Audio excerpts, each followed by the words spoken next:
What is going on in Gravesend Manor? Who is going to feed the plant? And how can we get ahead of our robot control problem? These and other questions will be answered in this week's It's Frenzy Frights. Welcome to Frenzy Frights, a horror movie review show. My name is Gerry. And I'm Chris. And we are your hosts. On Frenzy Frights, we're going to talk about horror movies, monster movies, creature features, and spook shows of all sorts. Chris, what movie are we talking about today? Thank you, Prof. We're going to look at the Bowery Boys Meet the Monsters. This was released on June 6, 1954. For our cast, we have Leo Gorcey as Terrence Aloysius Slip Mahoney, Hunts Hall as Horace Debussy Sach Jones, David Gorcey as Chuck Andrews, credited as David Condon, Benny Bartlett as Butch Williams, Bernard Gorcey as Louis Dombrowski, this was the Gorcey brothers' real-life father, Lloyd Corrigan as Anton Gravesend, Ellen Corby as Amelia Gravesend, John Daner as Dr. Derek Gravesend, Laura Mason as Francine Gravesend, Paul Wexler as Grissom the butler, Norman Bishop as Gorog the robot, uncredited, and Steve Calvert as Cosmos the gorilla, also uncredited. Gerry, can you give us a brief synopsis of this movie, and then we will follow up with our own thoughts. You betcha. I am going to, quote, spoil, unquote, this movie. It's a very brief synopsis because there really isn't a plot here so much as a bunch of connected bits. So we open with a song over the credits. Here, here, the gang's all here. That's a lot of fun. I remember that song. Let's play ball. A baseball crashes through the window of Uncle Louie's shop. The kids are playing baseball outside, but have nowhere safe to play. How about that vacant lot a few blocks away? Great idea. It's owned by the Gravesend family. Slip and Sach head out to Long Island to visit the Gravesend mansion to ask if the kids can use their vacant lot. They meet the Gravesend family, ask their question about the lot, and are asked to spend the night while they think about it. And maybe kill Slip and Sach. Maybe. There's a lot to unpack with what happens overnight. So I'm just going to break down the various plots that kind of interweave with each other. So first of all, they need a brain for the robot Gorog, but it has to be small enough to fit. So the person has to be an idiot. Luckily, Slip and Sach are there. There's a gorilla in the house for the same reason. They want a brain for it too. And again, luckily, Slip and Sach are there. Old Lady Gravesend has a carnivorous pet plant, Aspophanthus, carnivorous, and needs someone to feed it or someone to feed to it. We meet Francine, and she's a vampire. She can be awake during the daytime, but she's always trying to seduce and bite somebody. There's also a Jekyll and Hyde formula that comes in handy when Sach needs to get away from some people. And Old Lady Gravesend knits a sweater for her two-headed nephew. And Slip is able to get the gorilla and robot fighting each other so they don't hurt them. So the long story short, these plot lines intersect and these characters create goals and change their goals depending on what little skit they want to do next. Uncle Louie and some of the Bowery Boys show up at the mansion because Slip and Sach didn't show up from being at Gravesend Manor. So they go and they get caught and tied up. Slip and Sach kind of befuddle and outwit the Gravesend family somehow. They release their pals and they get permission for the baseball field. And they're even able to get the robot Gorog for the Bowery Tigers baseball team. Crazy, crazy movie. Chris, could you give us some trivia about this flick? Thanks. All sorts of trivia. This is kind of sort of on YouTube if you want to see it framed around some other horror host commentary. Otherwise, you can watch it on cable pay rental for $3.99. For our cast, we had Leo Gorcey as Slip. He was born in New York City in 1917. Gorcey starred in 7 Dead End Kid films from 1937 and 1939, 21 East End Kids films between 1940 and 1945, and 41 of the Bowery Boys films between 1946 and 1955. In the East End Kids movies, he played Muggs McGinnis, and in the Bowery Boys films, he played Terrence Aloysius Slip Mahoney. Gorsey had a falling out with the studio over his salary about a year after his father died, and he left the series in 1956. Leo Gorsey did have a bit part as a cabbie in It's a Mad, Mad, Mad World in 1963, and he passed away in 1969 at age 51. Hunts Hall played Sach. He was born Henry Richard Hall. Hall was born in New York City in 1920, and he's primarily known for his work in the Dead End Kids / Little Tough Guys / East End Kids and Bowery Boys movies. In the East End Kids movies, he played Glimpy, and here in the Bowery Boys movies, he played Horace Debussy Sach Jones.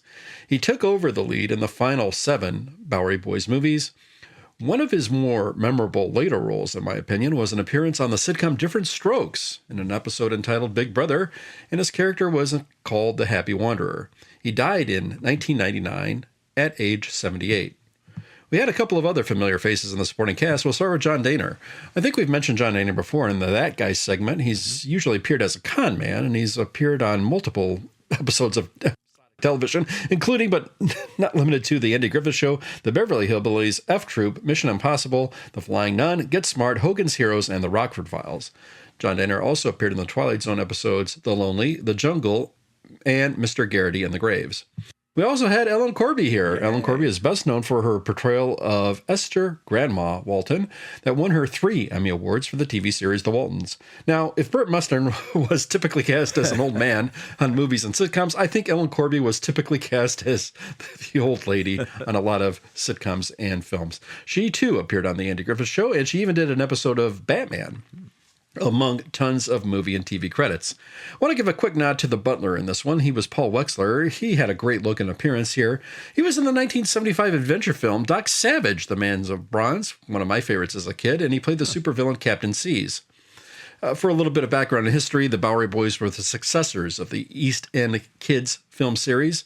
It had been a monogram series since 1940. The group originated as the Dead End Kids, originally appeared in the 1937 film Dead End. There were 22 East End Kids movies and 48 Bowery Boys movies from 1946 to 1958. This film is not to be confused with the other Bowery Boys movies such as Spookbusters, Ghost Chasers, and Spook Chasers, or the East End Kids movies with Bela Lugosi, Ghosts on the Loose, and Spooks Run Wild. Wow. Yes. And Ghosts on the Loose had also Ava Gardner in that one as well. Oh. The film used footage of the Three Stooges film Dopey Dicks. Variety says, quote, the film goes overboard with the malapropisms, which generally give the zest to the series, but claimed, quote, production is on the weak side, not up to the usual standard, with even appeal for the followers of the series apt to be limited. Badly needed of editing to eliminate some duplication of action, end quote. Ouch. Edward Benz, though, claimed the film was, quote, the best moneymaker of them all. Something about the juxtaposition of the Bowery Boys with a bunch of monsters appealed to the audiences. Actually, every Bowery Boys pictures made money, even if it was a bad one. It didn't lose. Some of them made more money than others, mainly based on the title. It was Ben's theory. The Bowery Boys Meet the Monsters stood out above all the others in terms of profit. As we alluded to in most scenes, Gorilla veteran Steve Calvert played both the ape and the robot, but for scenes where both appeared, Norman Bishop was the robot. And Prof, this is the part of the show where we're going to talk about our initial reactions to this film. So what did you think when you were watching this? Well, this is a horror comedy, and a lot of the comedy here is verbal, and there are a lot of silly lines in it. We see at the beginning when a baseball comes through the window of the soda shop. Uncle Louie's hit in the head by a baseball bat, and Sach says, "What a shortstop," which is funny because Uncle Louie is short. And then later on, Slip says something to Sach, "You're full of bravado." And Sach replies, "I never sang in the opera." I thought that was funny. And then someone says, "You've signed your death warrant." And the response is, "I'm not signing anything without my lawyer." And, that's the kind of comedy, really silly, really slick, bouncing from little gag to gag. there are a lot of Slip does a lot of these malapropisms, which is, like Archie Bunker when he uses the wrong word. In the recoils of the law, just constantly using the wrong word. And I think that is, as was you commented in your trivia, Chris, I think it was overdone here. It was a little annoying. It's kind of funny when there's one and Archie Bunker is trying to deal with one kind of mistaken word, but sometimes there's like 3 incorrect words in a sentence and you're like, all right, that's a lot. A couple of things I thought. The butler looks and it has moments where he's similar to Lurch from the Addams Family. And this is, 10 years prior to the Addams Family. So I thought, yeah, maybe this is, having a creepy, very tall, very quiet butler is a creepy trope. And it definitely worked here. I think Grissom is one of the most entertaining characters in this movie. And I thought there was similarities to the earlier Abbott and Costello Meet Frankenstein movie with, in that movie, they wanted Lou Costello's head, his brain, to put into the monster because he was so dumb. And in this one, they want to use an idiot brain in the robot too. So very similar. And I think there's a lot of similarities in these movies. Another thing that really surprised me is that there is near to the Bowery, which is in Manhattan, downtown Manhattan, nearby there's a vacant lot that the kids can play baseball in. That is not true today, and it's hard to imagine that ever being true. I realized that it was, but that part of Manhattan is completely under construction, has been under construction. If there's a vacant lot, it's full of rubble. So it's just funny to think that kids could be playing baseball in some of these places. I also thought it was really funny after Uncle Louie showed up at the house, was captured, and then re-released. He's going around the house with Slip and Sach, and for some reason, he has a lit cigar. No, I didn't see him light it, and he's just like chilling out, smoking a cigar while these gorillas and robots and creatures are running around. I thought that was really funny. The thing here that I ran through all of the different plot lines that are in here, all of the different threats, and there really isn't a lot of time to go into any of them. Like, for example, Francine is a vampire, and she has a couple of scenes where she's kind of hungrily looking at Slip and Sach. But nothing ever really happens. It's never paid off. She's never attacked. She never really attacks anyone. It's just kind of a cutesy thing, seeing a beautiful woman kind of trying to seduce the two idiots. I have seen, and as I was watching this, I know I've seen a lot of the Bowery Boys movies and the Dead End Kids movies and the East Side Kids. I don't know a lot about the history. I mean, I realized a little bit. I realized there's a family, the Gorcey family was in the cast, but I'm not. I realized here that I didn't know much about the history of them, and it made me want to take a look at some of those other Bowery Boys movies that you mentioned before, Chris, the ones with Lugosi, and maybe I'll check them out too. How about you, Chris? What are some of your initial reactions of the Bowery Boys Meet the Monsters?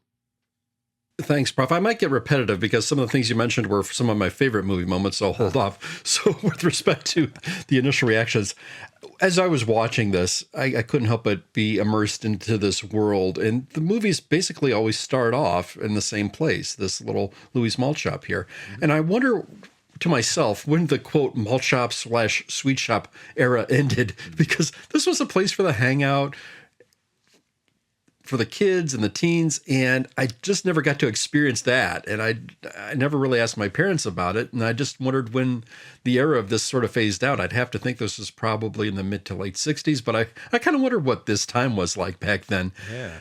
Then I'm watching this, and I see Ellen Corby, and I totally forgot she was in this thing. And if she's 43 years old here, if I'm doing the math right, and she's already kind of playing an elderly woman already at this stage of her career. And I thought that was kind of sad, and I didn't want her necessarily typecast, but she did go on to have a very nice career doing that. One of the things I thought was a nice little charm to this was sort of the cartoon drawings of the of Slip and Satch during the opening credits. I thought that was a nice little touch there. And as I was doing research for this, you can see a lot of lobby posters and lobby cards that are in color. And I think they're a hoot to look at it of all these movies, and it takes you back to a different time and a place. The other thing, I was just rubbing my chin watching this. They go through a lot to set up for these jokes. Can you imagine the person who was in the suit for the giant plant and how long they had to sit there for all these takes to do? And these all near miss moments where something is about to happen, but suddenly the plant's going to grab Slip or Satch, but they just move away at the last second, and then they come back and they're going to get grabbed again, but they move away again at the last second. And there's a lot of setup for these gags and stuff like that. So with that, Prof, we're going to move on. What were some of your favorite movie moments here? So Slip and Satch were locked into a closet, and they're trying to escape the closet, and there's some tools they find, and they're able to kind of saw their way out, and they saw their way right into a gorilla cage.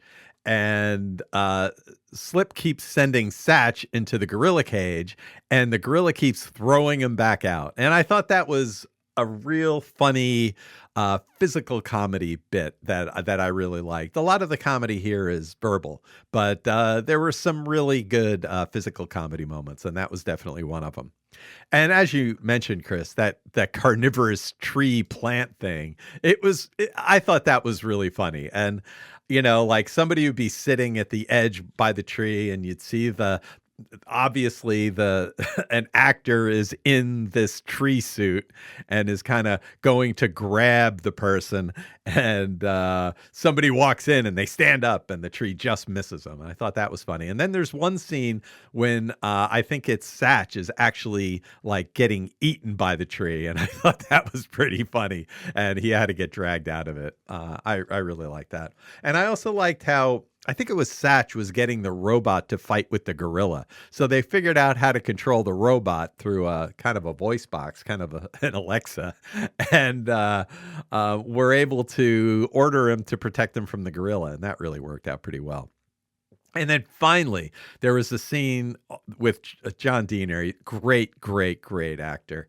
And as he is realizing how dumb Slip and Satch are, and realizing that the two of them could be the solution to some of their problems with the robot and with the plant and with the gorilla. So I just thought that was hysterical. And you can see the light coming on in Diener's, eyes as like, idiots. I bet they'll be perfect. I really like that. How about you, Chris? What are some of your favorite movie moments? Thanks, Prof. I'll borrow one of yours right out of the gate. Yeah, this was something that you caught on early in the movie where the baseball goes flying through the window, breaks the window of the sweet shop, and it hits Louis right in the head. I mean, just perfectly aimed and perfectly executed. And without missing a beat, Hansel says, "What a shortstop." You have to see it to get in on the gag, but it was really cute. And there's another moment where Satch says to the kid, "You ought to get 30 days in the electric chair." Just little comic beats like that. I like that there just so happened to be a cop on the street at that moment when this little bit of unintentional vandalism happens, and we get to see a soft side of Louis here. He knows that, hey, the kid can't afford it. I don't want to press any charges here. I'll fix it myself. And you could see a smile on Leo Gorcey's face as that line's delivered. Like, yeah, he's a classy guy. There's a lot of slang from the time here where somebody says, "Oh, he got hit in the noodle," and that's got hit on the head. You don't hear that term too much these days as well. Malpractice, like we said, where Slip says, "They invited us to their chapeau, didn't they? They must be very nice people." Lines like that can't help but put a smile on my face. Yes. There were a little saltier in some the other films too. I remember one time where there was a somebody was complaining about something, and Gorsey says, shut up before I give you a slap, just things like that. You didn't see any of that little violence here like you would in the earlier films, so that was kind of good. There was a line where Slip said, I don't snore. I happen to stay awake all night to find out. I like that one. When Francine enters for the first time, she's kind of like this vamp character. And they play this little hotsy-totsy music as she enters the scene. I thought that was really clever. Let's talk about Gorag the Robot for a moment. Boy, it seemed like all of the mid-1950s movies and TV shows where they had a robot, you could tell it's somebody in a suit, and sadly, Gorag's robot head looks more like the robot head that they used in a black and white episode of the old George Reeves Superman show. It just looks very clunky and kind of fakeish. But I will say this, at least the little eyes lit up, and I have to give them props for that. Ellen Corby, for what little she had to do, I thought she did a nice job. She even gives a nice pistol twirl while she's holding the boy's friends at bay. I thought, wow, look at this. She can wield a gun. This is really cool. But all in all, as I'm watching this, I thought there were a couple of moments here where I genuinely laughed, but there were also moments where, as I said before, they go to so much trouble to set up a slapstick gag, and they set up a cue for a laugh. And I don't know who this humor is aimed at. Is it aimed at somebody who's maybe a kid watching this in a Saturday morning, and maybe they're age 4 to 7? But I have to wonder, did kids really laugh at this stuff back at that time? I have no idea. I'd like to think so for all the trouble that they went through to set up a joke, but I honestly don't know if they did, and I'd have to ask somebody, because there are some moments where you just think they set up the joke, there's laughter, and there's almost a little beat between the actors to let the moment settle before we move on. And I just wonder if that was a thing, and if these were laugh out moments for kids as they watch this back then. So this does lead us then, Prof, to our discussion items, and I'll leave the floor to you. Well, that's kind of funny you mentioned that about, wondering if these were funny, because I've seen I've seen a lot of Bowery Boys, and I'm not exactly sure what movies I've seen, but I seem to like them when I was a kid. And I realized they're kind of goofy, but it made me think here, how funny were the Bowery Boys related to other acts like Abbott and Costello, who were active at the time, were doing similar work, and Laurel and Hardy, which were earlier, of course. Abbott and Costello, there's a traditional kind of straight man, Abbott, and the funny one, Costello. Slip and Sach are both kind of the funny one. I think Slip maybe leans towards the straight man, but he's definitely not. He's got his own thing. And they're a little more similar to Laurel and Hardy. Both of them can be the humorous one, and neither's really a straight man.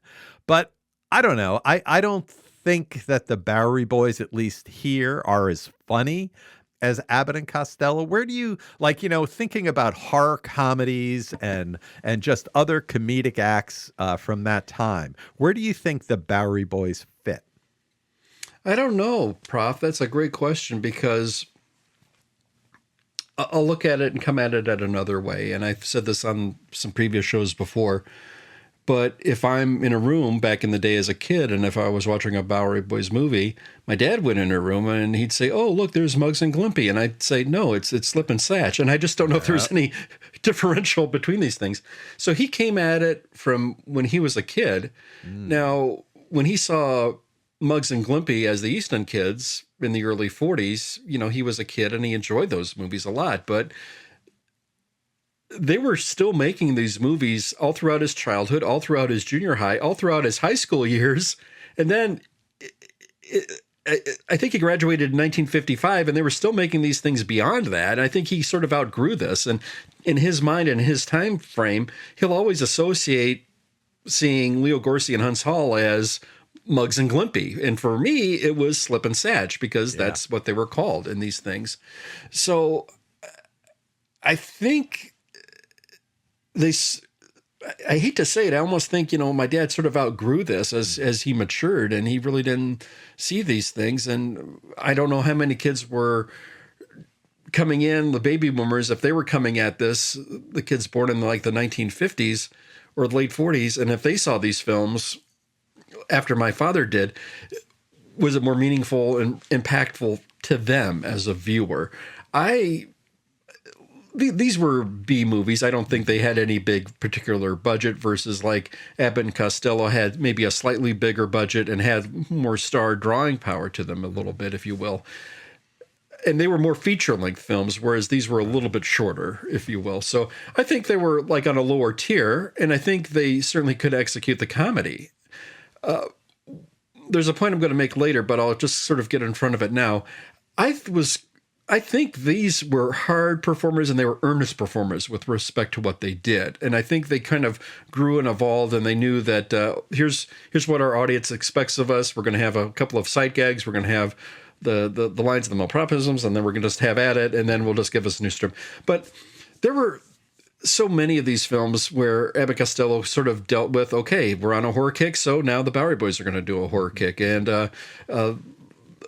there was one title of the Bowery Boys movies called Dig That Uranium, and I remember that being a thing in the old sitcoms and with Desi and Lucy. And I mean, they kind of latched on to whatever was the hot thing, or the boys going out to Las Vegas, because Vegas was sort of the in thing to do, and being that and a cultural thing at its time. So I think they were kind of looking at what was the kind of cultural thing in the zeitgeist then, and what could we do to make a movie about it, and then let's have at it. You know, these weren't on a budget. They churned out about 4 or 5 of these things in a year, and they were what they were, and they made money. So as far as the entertainment level, no, they weren't comedic geniuses in that sense, but I'd certainly put them maybe in a separate wing of the Hall of Fame, if you will. But let's leave it at that. Prof, what do you think, though? How do you think they fit in the culture? Was it of its time and nothing more? And do you see any evolution, or what's going on here with respect to that? Yeah, I think they are definitely of its time. Like I mentioned, you know, them being in New York City and having needing a vacant lot to play baseball. I do remember being in the city when I was a kid, like in the probably late 60s, early 70s, in the Bronx, though, not in Lower Manhattan.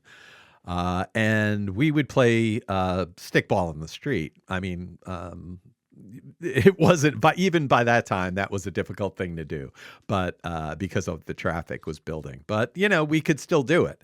And it's just, it's a kind of, these movies are a reminder of me of that time and my family that lived there. And whenever I watch these movies, you know, especially ones set in New York like this, I always think about that. Now, in terms of them, I don't think that they are the comedic craftsmen that Abbott and Costello were. I think if you watch, you know, a Who's on First bit or any of the like Abbott and Costello Meet Frankenstein, Abbott is so good with his timing and with managing how, you know, the flow, the ebb and flow of the bit, and and Costello just picks up on his cues and they just roll together. And, you know, a lot of it's not improv exactly, but they know where they're going, but they're kind of shooting from the hip, and they'll make a left this time and a right the next night they do it. And I just think that there's a higher level of craftsmanship with Abbott and Costello that I just don't think that Slip and Sach had. I think they were funny in what they did, but they didn't have the comedic timing that other really great comedians of the era did. Does that make sense? Absolutely, Prof. I totally get it. Yeah, I think I see where you're coming from. Totally. Do you think that this movie, Bowery Boys Meets the Monsters, works as a horror comedy? Are the jokes and the gags too dated? Is it a good watch? And maybe who would you recommend this movie to? Prof, that's a good question, because, yeah, I have to confess, I had some apprehensions going into this because I haven't seen a Bowery Boys movie in many years. And I had some worries going in because then I read this was like the 34th film out of 48 of the series. And I worried that I'm going to see a gang by this point might be phoning it in, But I have to confess, I really didn't see that here. Yes, they stuck to a formula. Yes, they stuck to shtick. And by this point, Gorsey and Hall were doing all the heavy lifting, such as it was, as opposed to the rest of the cast. And yet, I thought they were game, and they gave a good show. For me, a Bowery Boys movies is like, quote, comfort food. It's nostalgic. It's like rewatching something I watched as a kid. Yep. It's light. It's not going to ask a lot of you as a viewer. So I don't know if it's going to work for another generation that came after me, though, because I think it was something of a tough ask when you show something to the generation that followed you was, I like this, and maybe you'll get something out of it. And I just don't know if we're so far past this, and it's sort of like it's a thing of its time. I just don't know if there's any enjoyment level here, but I think there are some moments there that are amusing, and I think these aren't long movies, and I think somebody could sit through a 75-minute movie, if you will, and just watch this, and they'll get a chuckle out of it. And if anything beyond that you're looking for, you're not going to get it. You're not going to get anything more that's, if you got a short attention span, it'll probably lose you. I'll grant you that. But for me, this was something that was on, and you watched it perhaps even at default, if you will, because there's no better option for me as a child on television at this time. So I watched this, and I took what away with it that I could. And I thought, these are cute, funny movies. I don't know if anybody else will laugh, but I think they were, for what it's thing, that as well. Mm-hmm. And I don't know if even all the people in my generation watched this. This was more for my father, who watched these as a kid, literally in the theater. Mm-hmm. And I saw these on television. And maybe some other kids my age didn't see all of these films and had the enjoyment level as much as I did, but I think there might be some takeaways for it. And I think if you are a historian of film and black and white and comedies of this time and era, you really have to examine the Bowery Boys for what they were. And I think they deserve a little bit of due, not necessarily the end all be all, but I think they did quite a bit there. It was certainly with the output. You cannot fall asleep on that. So, Prof, where do you think they fit in the culture? Would anybody younger than you or your children like these films at all? Well, my kids are all in their 30s, so I don't think it would be a tough row to hoe. But I would love to show a movie like this to a young kid, to somebody that's 7 or 8, to see if they would like it at all. And for a lot of the malapropisms, they would have to be able to understand the word that Slip is trying to use. And I wonder if comedy today is even like lower brow than lowbrow comedy was. And I'm thinking about, you remember how much fun people would make of Mad Magazine. But when you take a look at a 1970s Mad Magazine, to get the jokes, you have to know about politics, know about art. You have to really be on top of, the culture as a young kid to get some of these jokes. And I really wonder if a lot of these malapropism jokes would just go over a young kid's head. But I'd love to check that out and see. So this was kind of like a haunted house, and we've had a couple of haunted house movies before, but I don't know. Did you find there to be, is this more fun than horror? I didn't personally see any horror. I saw very little bit of plot, and not too many similarities to other haunted house movies. The only quasi-supernatural thing was a vampire, Francine, who could go out during the day for some reason and never actually bites anybody. Did you see any horror elements really in this movie? Not in the, quote, purest sense, in the traditional sense, what we think of horror. And I think one of the things I stumbled upon but did not include in the trivia portion was they may not have had access to Universal was backed with Abbott and Costello, thus they could use the licensed characters, and we certainly couldn't go that way here with respect to depicting a vampire or Frankenstein monster. And I think the writers sort of borrowed from the Addams comic before it was the TV show to give us the quote-unquote spooky characters, if you will, because there were sort of people similar to Addams Family characters, but not exact or not necessarily spot on with respect to it. It's a creepy house with creepy individuals that live there. And I think if you're trying to take a brain or a body part out of somebody else's will, and if you have a man-eating a plant, which was a nice little gag with Ellen Corby, of what you feed this thing, then we have some moments here. So it was a spooky house. I don't know if it was necessarily haunted, though. So I think there might be a little bit of a distinction there. Prof, I put it to you. Do you think it was a haunted house? And what other characters do you think worked well here with respect to anybody who the true baddie was here? Yeah. Well, I think John Diener, I think, was probably the ringleader of the baddies. And I think for me, I think he's a great actor. Between him and Ellen Corby, who's also a great actor, I really thought that those two, he was more outgoingly aggressive, and she was a little more meek and mild, but still is going to feed you to her plant, So I thought that those two villains really were kind of delicious. And the butler, Grissom, he was, they called him Gruesome. There was kind of they would mess his name up. Instead of calling him Grissom, they'd call him Gruesome. And then they'd call him Grissom. And then the butler himself would call himself Gruesome. I thought that was actually kind of fun. So I agree with your comments that this isn't really a haunted house situation, but I think that this set of people inside the house are a blast. Did you have any favorite villains or favorite villain moments? I wish the Vamp character had a little bit more to do, and I almost wish Ellen Corby had a little bit more to do because she was more menacing in this than I initially would have given her credit for with respect to that.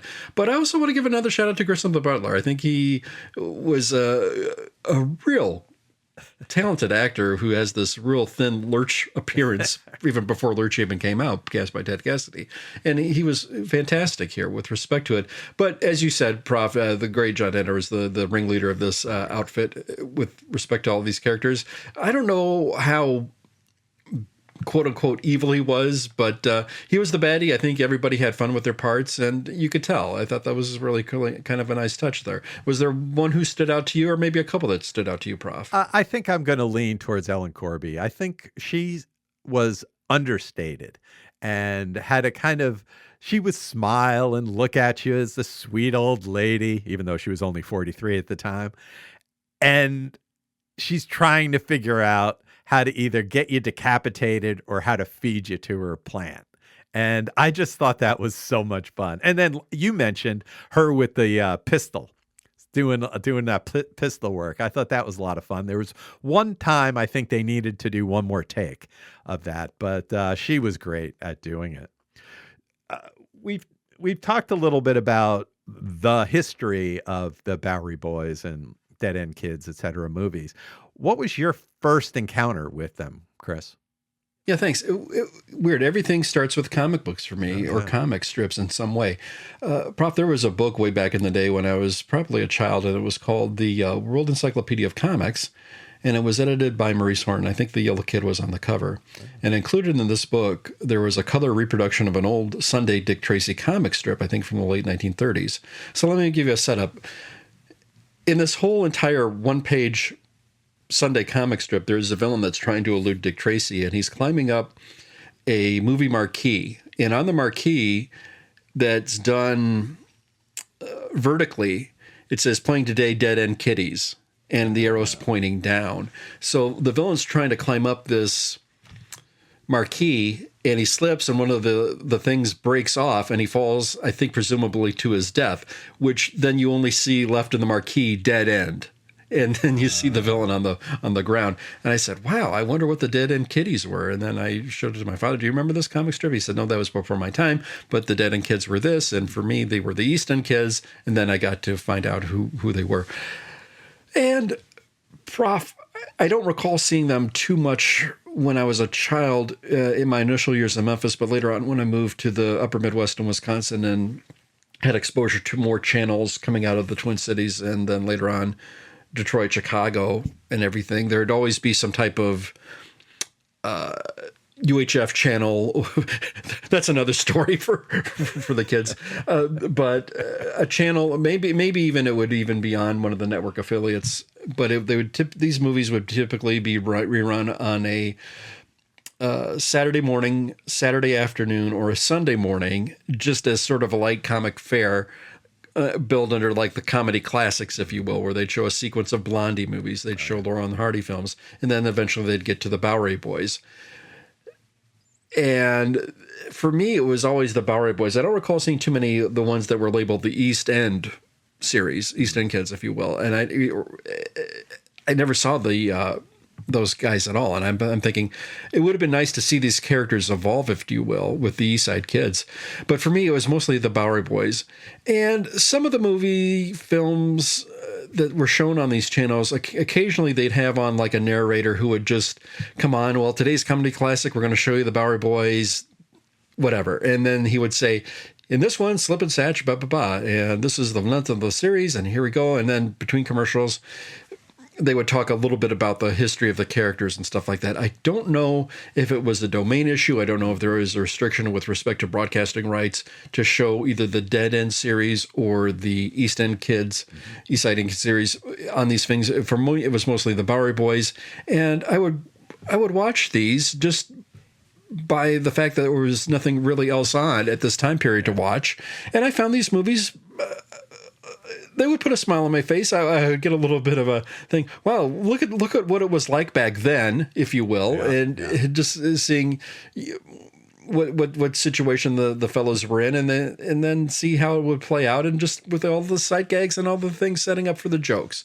So these were nice little light movies, and I would just catch them on TV, and then my dad would tell me he'd see a series of these things in the film when they were first run. He doesn't recall too much, though, of the later things, but by that time he possibly outgrew it or watched some other type of films with respect to that. Yeah. So that's the long-winded answer of how I first came across the Bowery Boys. And I think they probably sequenced through these things probably on TCM at some point too on Saturday mornings, but I don't know if I don't think they've done that recently, but I think they showed some of these things at some point during the old Saturday morning run. Prof, I'll turn it to you.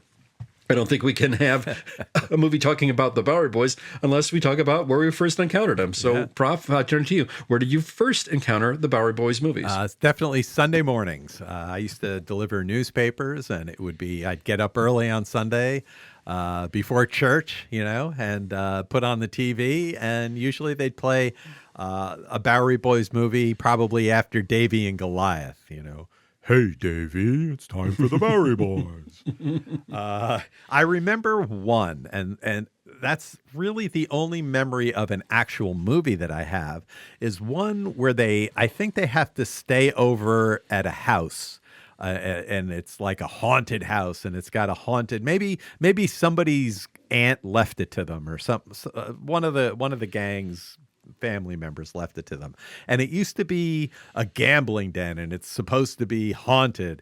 And, they would all spend the night in the house, and somebody'd be in a room, and they'd, I don't know, turn on a light, and the light switch turned the room into a gambling parlor. So the roulette table would come up, and the people would freak out and, it's haunted. But it really was just a hidden gambling den. And I don't remember which movie that was, but if it's one of the horror movies, maybe we'll get to it on this podcast. All right, Chris. Now it's time to do the impossible. Let's score the Bowery Boys Meet the Monsters. What would you give this as a rating? Thanks, Prophet. For me, it would be hard for me to grade this objectively without any personal and nostalgic bias. It's a Bowery Boys movie. Typically, it's its own thing. The cast, there's going to be a predicament where they're going to get in a mess, or they're going to try to help someone else get out of a mess. And then at the end of the film, after some comedic bits, they get out of the mess. And at the end, the boys are usually back where they started from when this began. So grading it, on the one hand, I'd almost have to see where it stacks up versus all the other Bowery Boys movies, and I haven't done that in some time. So it's almost impossible to put it on that particular scale. So I'm going to have to take a step back and then, okay, how would you grade it as is? And for me, I had so many fears coming into this thing because I know this was one that was done in the 50s. I thought by this stage of these guys' careers, they were going to look tired. They were going to look like they were going to just phone it in a little bit. But I have to say, I was pleasantly surprised. It was better than I expected it would be at this stage of the Bowery Boys filmography. So I'm going to be a little bit generous, and I'm going to give this a C+.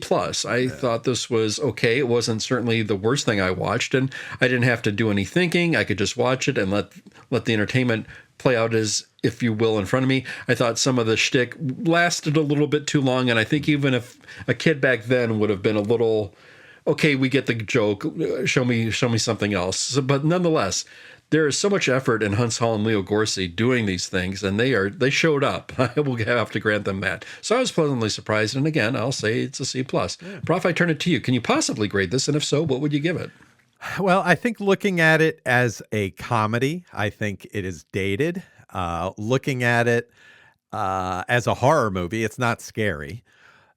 I really didn't expect much from the movie. I thought this was going to be absolutely awful and almost unwatchable. But that did not turn out to be the case. That was not my experience watching it. I had a perfectly good time just remembering the good old days. So maybe I liked it for nostalgic reasons. That's fine. I think that there is maybe a little less attention paid to the characters' actual goals than you'd expect. Like sometimes Ellen Corby's character, she wants to feed Slip to her plant, but for a little while she's going to help out her brother. Instead of that, she'll help get him decapitated so that he can be the head of the robot instead. But then she changes her mind again and she says, let's feed him to the plant anyway. So like none of these characters have like any real goals. It's just setting up for these kind of comedic bits. However, I'm going to agree with you, actually. We kind of independently came up with our ratings. I'm going to give this a C+ too. It's not a good horror movie. It's not a good comedy, but it's fun to watch. I think these guys are just a good time. So we're in agreement there, Chris. C+ it is for both of us. So thank you for checking out Frenzy Frights. Check out our other shows, the Professor Frenzy Show, where we cover indie comics, That Guy in That Show, where we look at great character actors, and our Twilight Zone episode review, where we review Twilight Zone episodes. Thanks for listening and watching. It's Frenzy.